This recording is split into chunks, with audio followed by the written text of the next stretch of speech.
요한복음 12장 12절에서 19절까지의 말씀 우리 한 절씩 교독하시겠습니다. 그 이튿날에는 명절에 온 큰 무리가 예수께서 예루살렘으로 오신다는 것을 듣고 종려나무 가지를 가지고 맞으러 나가 외치되 호산나 찬송하리로다. 주의 이름으로 오시는 이 곧 이스라엘의 왕이시여 하더라. 예수는 한 어린 나귀를 보고 타시니 이는 기록된 바 시온 따라 두려워하지 말라. 보라, 너의 왕이 나귀 새끼를 타고 오신다 함과 같더라. 제자들은 처음에 이 일을 깨닫지 못하였다가 예수께서 영광을 얻으신 후에야 이것이 예수께 대하여 기록된 것임과 사람들이 예수께 이같이 한 것임이 생각났더라.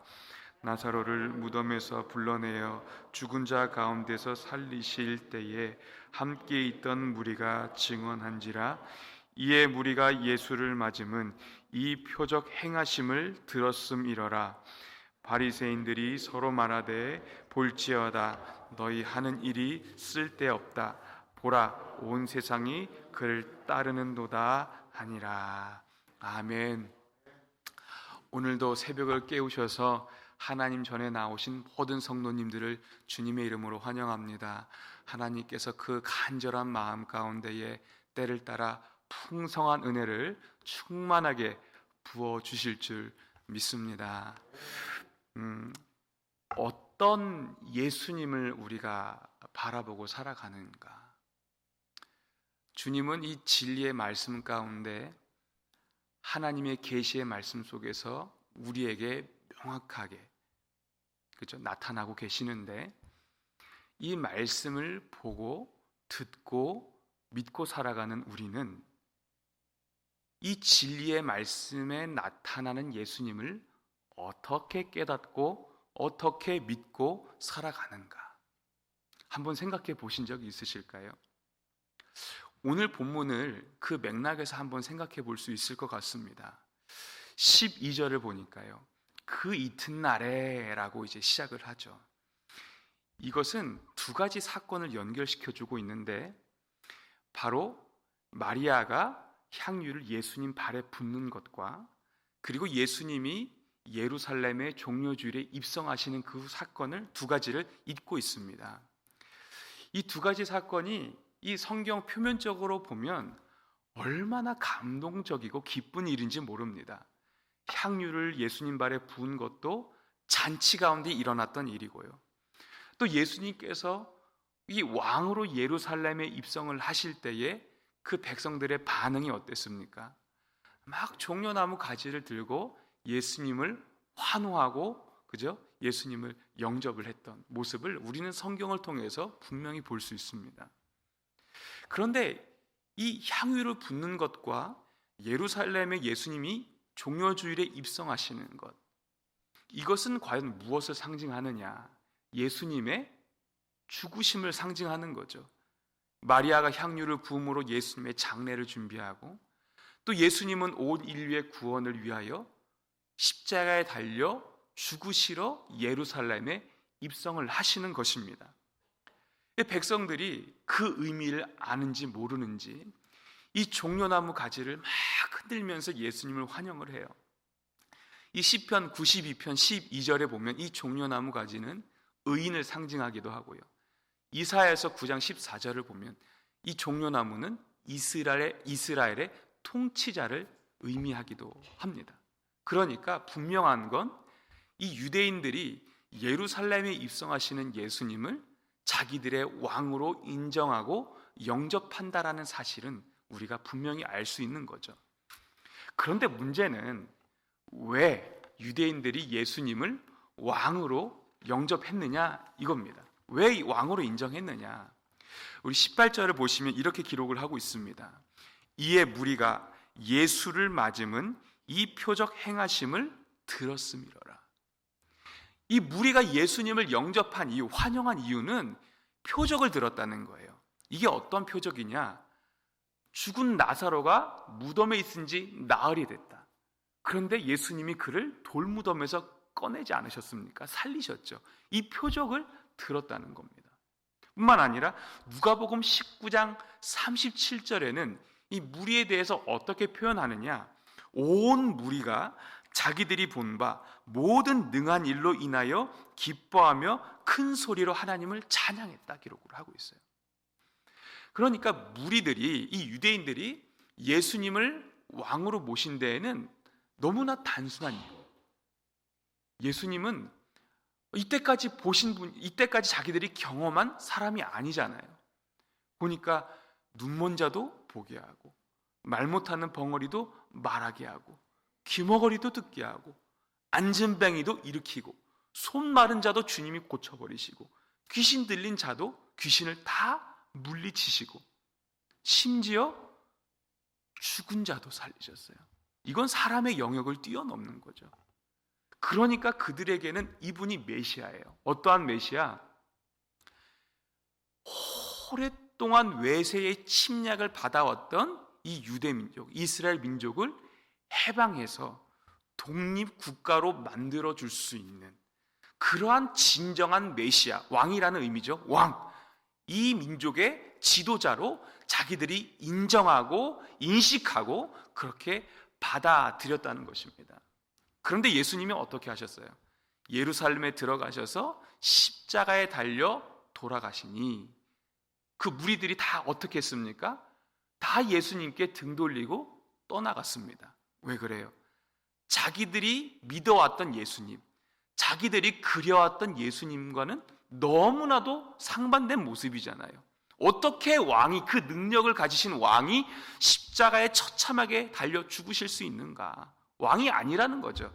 자기들이 생각했던 메시아가 아니라는 거죠. 제자들은 어땠습니까? 오늘 16절을 보니까요, 제자들은 이 표적을 깨닫지 못했습니다. 누가복음 24장, 엠마오로 내려간 두 제자들이 너무 슬퍼했어요. 왜 슬퍼했습니까? 예수님이 십자가 달려 죽으셨어요. 거기다가 예수님의 시신도 없어졌어요. 이 마음에 얼마나 많은 슬픔이 있었는지 모릅니다. 그런데 그 모습을 예수님이 보시고 뭐라고 하시느냐? 누가복음 24장 25절에 미련한 자들이라고 말씀하시고, 선지자들의 모든 것을 마음에 더디 믿는 자들이요 라고 책망하시는 거예요. 그렇게 제자들과 함께 동고동락하시면서 주님이 얼마나 많이 십자가에 대한 이야기를 하셨습니까? 내가 고난받고 십자가에 죽어 사흘 만에 부활한다는 사실을 주님이 공공연하게 말씀하셨음에도 불구하고 그것을 깨닫지 못하니까 더디 믿게 되는 거예요. 깨닫지를 못하는 거예요. 더디 믿는 자들이요. 마태복음 20장 20절 이후나 마가복음 10장 35절 이후에도 주님이 그렇게 제자들에게 십자가의 고난과 죽으심과 부활에 대해서 설명을 하는데 야고보와 요한이 뭐라고 합니까? 나 주님 보좌 좌우편에 앉혀주세요, 이 얘기하지 않습니까? 그러니까 이게 십자가가 어떤 의미인지도 모르고 그냥 그 보좌 우편에 좌편에 앉혀달라는 겁니다. 얼마나 어리석은 이야기입니까? 그런데 그 나머지 제자들의 반응도 웃겨요. 그 십자가의 의미를 알았다면 그냥 혀나 찌찌찌 차고 말겠지만 오히려 분을 내는 거예요. 이게 무엇을 의미합니까? 시기하고 질투하는 거죠. 그러니까 하나같이 제자들이 예수님의 십자가의 사건에 대해서 다 온전히 깨닫지 못하고 있었다라는 것을 우리가 생각해 볼 수 있는 것입니다. 사랑하는 성도 여러분, 우리는 어떻습니까? 지금까지 1, 2년 신앙생활하는 게 아니죠. 어떤 집사님이 이제 저한테 그러세요. 목사님, 우리 교회는요 10년 다니면 새신자 조금 벗어나는 것 같아요. 이런 말씀을 하시는, 기본이 10년 이상, 그죠? 그러니까 이 교회에 출석하신 것뿐만 아니라 우리의 인생을 통틀어서 예수 믿는 연수를 생각해 볼 때에 나는 과연 이 성경에서 말하는 예수님을 바로 깨닫고 바로 믿고 있는가? 이 생각을 우리는 한번 해보고 질문도 던지면서 점검을 하실 필요가 있지 않겠느냐. 오늘 본문은 이 예수님이 어떠한 예수님으로 오셨는지를 분명하게 말씀하고 있어요. 첫째, 낙이 타고 입성하신 예수님은 무엇 때문에 오셨는지를 분명하게 드러내고 있다는 거죠. 14절 보시면 한 어린 나귀를 타고 오셨다. 이 어린 나귀는 나귀 새끼를 얘기하는 겁니다. 한번 상상을 해보세요.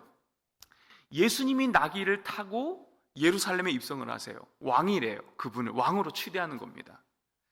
왕이 나귀를 타고 입성하는 게 어떻게 그려지십니까? 사실 왕에게 어울리는 것은 이 시대의 말입니다. 말을 타고 입성해야죠. 나귀가 아니라.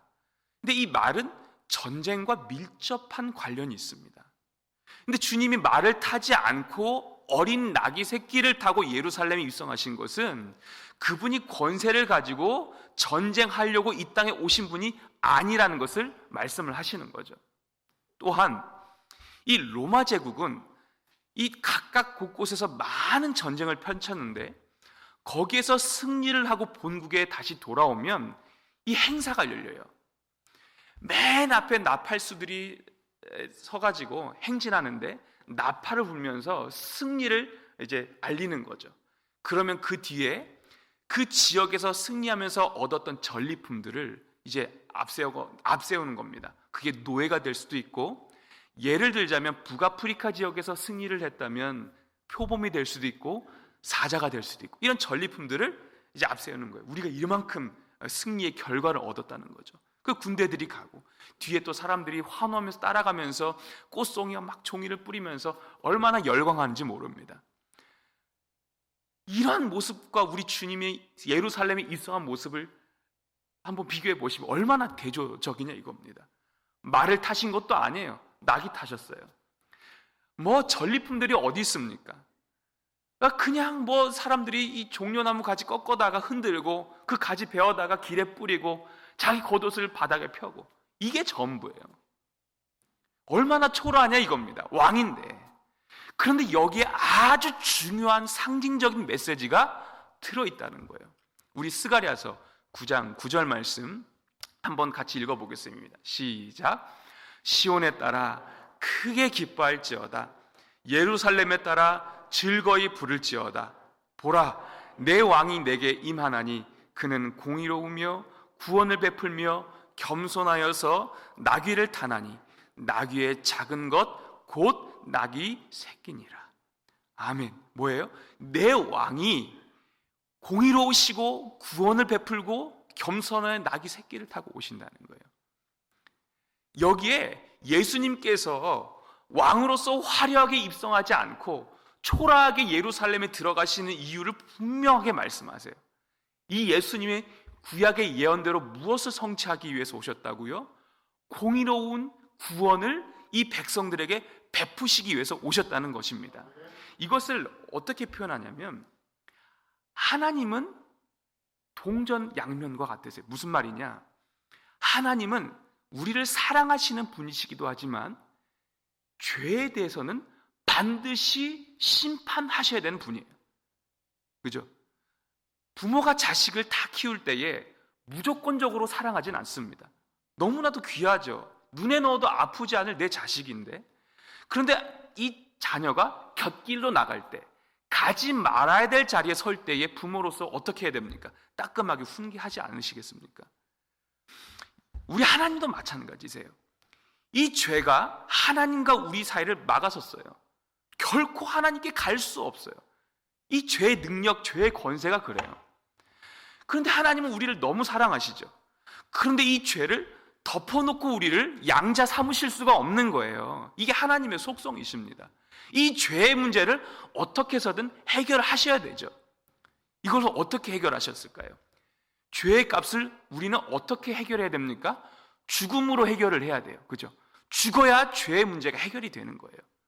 그래서 하나님은 이 죄의 문제를 단번에 그리고 완전하고 완벽하게 해결하시기 위하여서 히브리서의 표현대로 대제사장이신, 그리고 흠이 하나도 없으신 예수님을 제물 삼으셔서, 그죠? 그분의 죽으심으로 우리의 모든 죄값을 다 치르게 하신 거예요. 대속하게 하신 거예요. 그러니까 예수 그리스도의 죽음이 하나님의 공의를 만족시키셔서 그 사랑이 우리 가운데 흘러가게 하셨다는 거예요. 그 대속적인 죽음이 하나님의 공의를 만족시키셔서 그럴 수 없지만 하나님이 우리를 양자 삼아 주셨다는 거예요. 그러니까 우리는 보혈을 통해서 하나님 앞에 나아갈 수 있는 길이 열렸다는 것입니다. 그러니까 주님이 나귀를 타고 이 땅에 입성하셨다는 분명한 메시지가 여기에 담겨 있는 겁니다. 그냥 단순히 그 능력으로, 그 권세로, 힘으로 이 민족의 해방을 위하여 오신 게 아니라 영원히 마귀의 나라에 살 수밖에 없는 우리를, 그 저주의 자녀로 살아갈 수밖에 없는 우리를 예수 그리스도의 보혈로 구속하셔서 하나님의 영원한 나라에 우리를 들어가게 하시고 그 자녀된 권세를 누리며 살게끔 만드시기 위하여서 지금 예루살렘에 십자가 지고 들어가고 계시다라는 사실을 주님이 보여주고 계시는 거예요. 그런데 제자들은, 그리고 그 백성들은 깨닫지를 못했던 것입니다. 사랑하는 성도 여러분, 우리가 삶을 살다가 주님이 초라하게 보이실 때가 있지는 않으세요? 과연 주님이 내 인생에 어떠한 도움이 되실까? 그죠? 간절히 바라기는 우리 성령께서 우리의 영안을 열어주시고 우리 지성과 마음을 열어주셔서 우리가 이 땅에 살아가는 동안 진짜 예수님 바로 알고 잘 믿다가 주님이 이제 천국으로 이사해라, 그날 두 손 들고 영광 할렐루야 우리 주님 만나러 가실 수 있는 저 우리 모든 성도님들이 되시기를 예수님의 이름으로 축원을 드립니다. 또 한 가지, 주님이 예루살렘에 입성하신 때가 언제이냐, 이게 다 똑같은 맥락이에요. 유월절입니다. 이 유월절의 규례가 어디에서 시작됐습니까? 출애굽기 12장, 애굽의 장자의 재앙, 마지막 재앙이죠. 10가지 재앙 중에 장자의 재앙을 내리시기 전에 은혜 방편 하나를 허락하셨어요. 뭡니까? 1년 되고 흠없는 어린 양 수컷 하나를 잡아서 해 진녘에 잡아가지고 그 피를 좌우 문설주와 임방에 바르고 그리고 고기와 구운 무교병과 쓴나물을 아울러 먹는 거죠. 그러면 하나님의 심판이, 장자 죽음의 심판이 임할 때에 그 피가 발라져 있는, 그 어린 양의 피가 발라져 있는 그 집은 하나님이 어떻게 하시겠다고 하십니까? 넘어가시겠다는 거예요. 넘어가시겠다. 이게 바로 유월입니다. 그러니까 하나님이 그 죽음의 심판을 피할 수 있는 방편, 그 근거를 사람에게 두지 않으셨어요. 그 집안에 있는 사람의 도덕적인 탁월함이나 선행이나 그 가문의 어떤 신앙의 뿌리, 이것을 가지고 그 재앙을 피하게 한 것이 아니라 과연 그 집 좌우 문설주와 임방에 어린 양의 피가 있느냐 없느냐만 보시겠다는 거예요. 신약이 이것을 아주 기가 막히게 해석을 하고 있습니다. 우리 로마서 3장 25절 한번 읽어볼까요? 로마서 3장 25절 시작. 이 예수를 하나님이 그의 피로써 믿음으로 말미암는 화목제물로 세우셨으니 이는 하나님께서 길이 참으시는 중에 전에 지은 죄를 간과하심으로 자기의 의로우심을 나타내려 하심이니. 아멘. 자, 보세요. 그의 피로써 믿음으로 말미암는 화목제물이라는 것은, 여기서 화목제물은 속죄를 의미하는 거예요. 속죄. 그러니까 죄를 속한. 그러니까 그의 피가 있어야 죄사함이 있는 거죠. 그런데 그 죄사함의 능력이 있는 피를 믿을 때에 하나님이 어떻게 하신다고요? 전에 지은 죄를 간과하신다. 이 간과하신다라는 게 바로 유월입니다. 패스오버, 넘어가신다는 거예요. 이게 유월절과 밀접하게 연관이 되어 있는 겁니다. 그러니까 하나님은 우리 죄에 대해서 반드시 심판하실 분인데 그 심판을 면할 수 있는 유일한 길은 우리의 길이요 진리요 생명이 되신 그 어린 양 예수 그리스도의 보혈이 있느냐 없느냐, 그 보혈의 능력을 믿느냐 믿지 않느냐만 하나님이 보시겠다는 거예요. 없는 자들에게는 심판이요 있는 자들에게는 하나님이 영생의 특권을 주시겠다고 구약에서부터 신약까지 아주 여일하게 끊임없이 주님이 우리에게 말씀하고 있는 거예요. 피가 있을 때 심판이 넘어가는 겁니다. 피 뿌림이 없으면 죄사함이 없습니다. 그러니까 낙이 타고 오신 예수님, 그 주님이 6월절에 예루살렘에 입성하시는 것은 끊임없이 우리에게 무엇을 말씀하고 계시는 거예요? 우리에게 뭐가 필요하다? 어린 양의 피가 필요하다. 예수 그리스도의 보혈이 있어야 너희가 산다라는 것을 끊임없이 말씀하고 있는 거예요. 그런데 우리가 신앙생활을 좀 길게 하다 보면 마음이 좀 느긋해질 때가 있습니다. 그래서 예수 그리스도의 그 십자가 보혈은 초신자나 필요한 게 아니냐, 그 감격이요. 그때가 가장 뜨겁지 않을까, 이런 어떤 생각을 해보지 않겠습니까? 그래서 우리가 그 예수님의 첫사랑을 많이 회고해요. 그때로 돌아가고 싶다. 그런데 초신자만 필요한 게 아니라 신앙생활을 3, 40년 하셨던 우리 어르신들에게도, 목사들에게도 그 십자가는 뗄래야 뗄 수 없습니다. 지금도 필요합니다.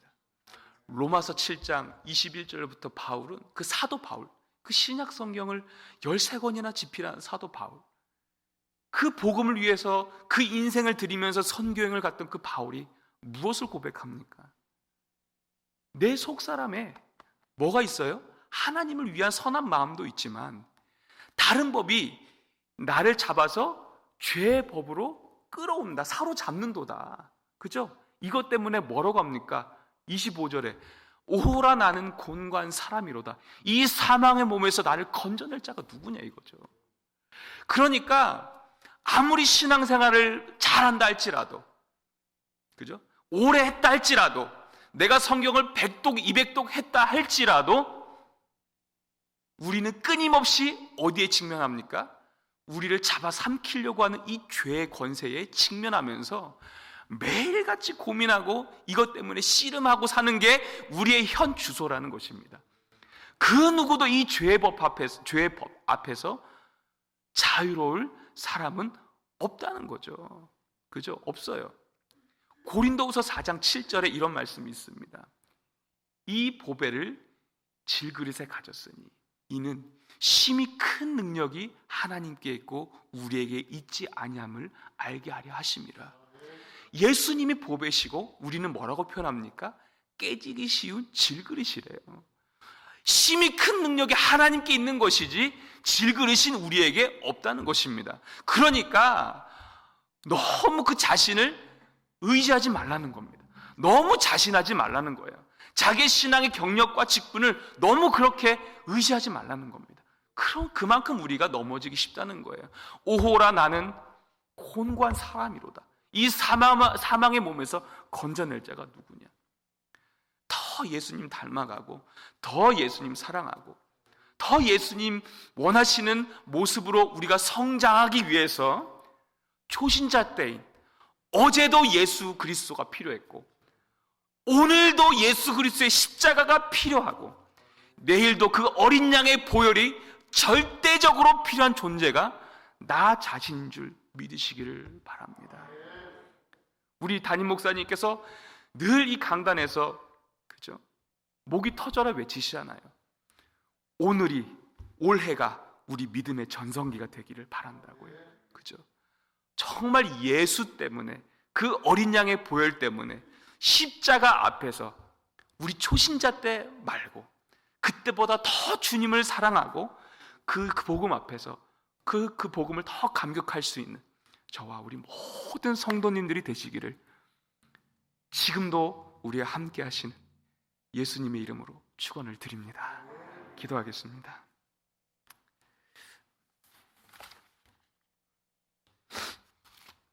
내가 그리스도와 함께 십자가에 못 박혔나니 그런즉 이제는 내가 사는 것이 아니요 오직 내 안에 그리스도께서 사시는 것이라. 이제 내가 육체 가운데 사는 것은 나를 사랑하사 나를 위하여 자기 자신을 버리신 하나님의 아들을 믿는 믿음 안에서 사는 것이라. 아버지 하나님, 영원한 죽음에서 영생의 나라로 하나님이 우리를 옮겨주셨습니다. 웬 은혜요, 웬 사랑입니까? 이제는 나 자신을 위하여 살지 않고 내 소원을 위하여서만 엎드리지 않고 나를 사랑하사 나를 위하여 자기 몸을 버리신 하나님을 위하여 살아갈 수 있는 신실한 믿음의 종들 되게 하여 주옵소서. 우리에게 어제도 십자가가 필요했지만 오늘도 예수 그리스도가 필요하고 내일도 그 보혈의 공로가 필요합니다. 우리를 그 복음의 감격을 우리에게 허락하여 주시고 회복시켜 주셔서 날마다 그 복음 안에서 그 복음을 누리며 살아가는 우리 모든 성도들 되게 하여 주옵소서. 간절한 기도 제목 가지고 나왔습니다. 성령님, 우리의 힘으로 어찌 기도할 수 있겠습니까? 우리의 마음을 열어주시고 말할 수 없는 성령의 탄식이 우리의 기도를 이끌어 주시며 깊은 주님과의 교통의 자리가 오늘 이 새벽에 우리 모든 성도들에게 임하기를 간절히 소망하오니 하나님 앞에 간절히 기도할 때에 하나님의 뜻을 찾게 하시고 뜻을 깨닫게 하시고 그 뜻대로 구할 수 있는 우리 모두의 기도가 되게 하여 주옵소서. 오늘 하루도 하나님 앞에 의탁합니다. 우리 모든 발걸음에 평강을 주시고 모든 어려움 속에 믿음으로 넉넉히 승리할 수 있는 우리 모두가 되게 하여 주옵소서. 살아계신 예수님의 이름으로 감사드리며 기도하옵나이다. 아멘.